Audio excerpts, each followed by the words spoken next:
आज फिर आप सबको सप्रेम और सादर नमस्ते। आशा है आप सब कुशल व शांत होंगे। पिछले भाग 4 में हमने राग, द्वेष और आसक्ति शब्दों पर चर्चा करी थी। ये गीता में बार बार प्रयोग किए जाते हैं, इसीलिए इनका चर्चा करना जरूरी था। अब हम श्लोक 2/48 की तरफ बढ़ते हैं।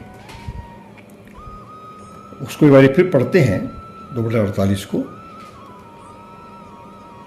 योगस्त कुरु कर्माणि संग त्यक्त्वा धनंजय सिद्धि असिद्धयो समो भूत्वा समत्व योग उच्यते।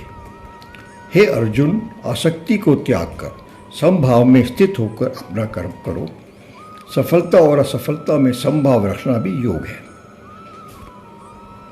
आपको याद होगा श्लोक 2/47 में कहा गया था कि तेरा कर्म करने में ही अधिकार है, कर्म फल पर कभी नहीं। अब श्लोक 2/48 में कहा जा रहा है कि आसक्ति को त्याग कर अपना कर्म करो। आसक्ति तो आप समझ ही चुके हैं कि अर्थात आने वाले कर्म फल की अत्यधिक लालसा। यह लालसा आपको नहीं रखनी है। आपने प्लानिंग करनी है फल के लिए, कुछ ठीक बात है। पहले ये एक्सप्लेन किया गया था कि कर्म तो किसी फल के लिए ही किया जा रहा है, परंतु उस फल पर न तो अपना अधिकार समझो और न ही कर्म करते हुए फल की लालसा में डूबे रहो। हाँ, जब कर्म की प्लानिंग करोगे तो फल के लिए ही प्लानिंग करोगे, क्योंकि यदि आप फल की लालसा में डूबे रहोगे तो फल मिलने न मिलने की अनिश्चितता के कारण तुम्हारी परफॉर्मेंस कम हो जाएगी, क्योंकि तुम एंग्जाइटी में रहोगे। यहाँ कर्म करते हुए समभाव में रहना है। यदि आसक्ति होगी तो ये संभव नहीं बन सकता। कर्म का परिणाम तो आएगा ही। कैसा परिणाम आएगा वो डिपेंड करेगा आपके कर्मों पे, आपके अन्य सहयोगियों के कर्मों पे, और कैसे साधन आपने उसमें यूज़ करे हैं, कैसे लगाए हैं, उसके हिसाब से परिणाम आएगा। और परिणाम तो सफलता या असफलता में से एक होगा। तो इसका अर्थ ये है कि ऐसा ना हो सफलता में कि तुम्हारे पैर ज़मीन पर ही ना पड़े और असफलता में तुम डिप्रेशन में आ जाओ। ऐसा क्यों कह रहे हैं? क्योंकि अब ये सोचो आप, क्या एक सफलता से आपको कोई कुबेर का खजाना मिलने वाला है कि बस आपकी ज़िंदगी तो उसकी बेस पे कट जाएगी? ऐसा तो नहीं है। या एक असफलता से ऐसा है कि आपकी ज़िंदगी बर्बाद हो गई, बस आगे ज़िंदगी चल ही नहीं पाएगी? ऐसा तो नहीं है। ये तो रोज़ रोज़ की बात है। आपको सफलता या असफलता है तो रोज़ ही फेस करनी पड़ेगी। उसमें यदि असंभाव नहीं रखोगे तो जीवन आगे से कैसे चलेगा?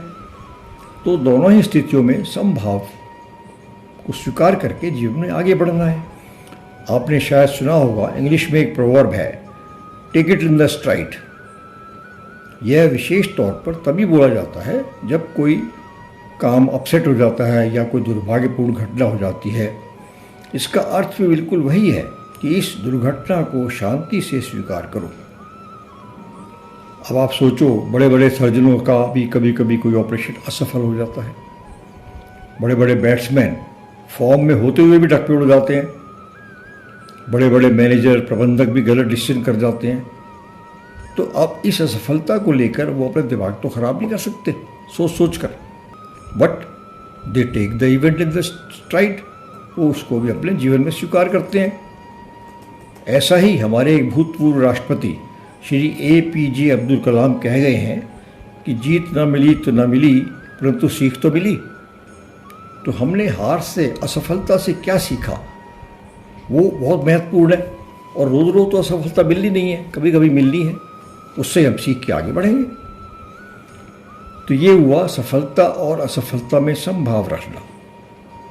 जब आपका चित्त इस स्थिति में आ गया, इसका अर्थ हुआ कि आपके चित्त ने, आपके मन ने काफ़ी स्थिरता प्राप्त कर ली है। और चित्त की स्थिरता प्राप्त कराना ही योग का प्रमुख उद्देश्य है। अब ये तो हो गया श्लोक 2/47 का, पर इसमें एक थोड़ा सा रह गया, 2/48 का। इन दोनों श्लोकों के लिए अभी हमें एक काम रह गया है कि हमें 2 शब्द मैंने यूज़ करे हैं कर्मों के लिए, अपने कर्म और निर्धारित कर्म। तो कौन से कर्म अपने हैं, कौन से निर्धारित है, ये अभी हमें स्पष्ट करना है। ये अगले उसमें ही हो पाएगा।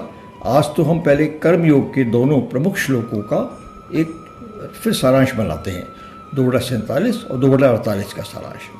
पहला पॉइंट तो ये है, कर्ता का कर्म करने पर ही अधिकार है, उसके फल परिणाम पर अधिकार नहीं है। अपने निर्धारित कर्म पूरे ध्यान, निष्ठा और कौशल के साथ करने हैं। नंबर 3, कर्म तो निश्चित ही फल के लिए किया जा रहा है और फल तो स्वाभाविक ही आएगा, परंतु कर्म करते हुए फल में आसक्ति नहीं रखनी है। इस कारण से सफलता और असफलता के काल्पनिक विचार आपके कर्म को प्रभावित नहीं कर सकेंगे। चौथा पॉइंट ये, परिणाम चाहे कुछ भी हो, सफलता हो या असफलता, दोनों स्थितियों को समभाव से स्वीकार करके जीवन में आगे बढ़ते रहना है। आज केवल इतना ही, अगली बार और चर्चा होगी कर्म के बारे में और अन्य चलेंगे। शुभकामनाओं सहित नमस्ते। आशा है आप स्वस्थ रहेंगी और शांत रहेंगे। नमस्ते।